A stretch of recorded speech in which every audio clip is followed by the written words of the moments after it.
Nge tɔgɔ mpa suguna nge ye France lo tunganya nge sa nali Mali ni 2020 wakati nge diga France ni tɔgɔ Sino Tamuaro Karagoye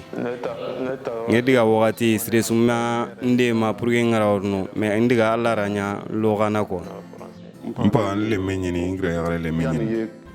ana mugana bare diga nya kinanga na bugwa sira akinya halanga bugwa sira nanti ya diga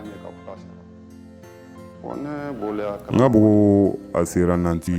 akinye alinge na mosri parce que srebe gauraru jiki lenya wala re nanta akinye ko kena landa mosri bon alla ranya ngaro France no nya magole kita ngire gata croix rouge sronya ukuni mutuni ngara Bordeaux tinandi ga formation nya no ya peinture aro boulangerie ake no no kana ma kata papier kita na ko nsager ni Mali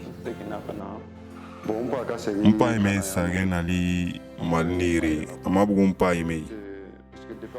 no utoro ora mu nanti yonkola wate wai au mogonu wonu nyana on mera mundu anan sage nali me mpa ime madue di imi kaiti no kitano nya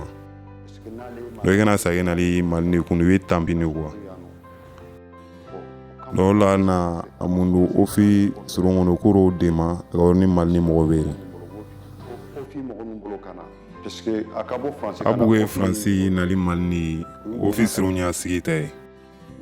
tita jarne kana to sikite kana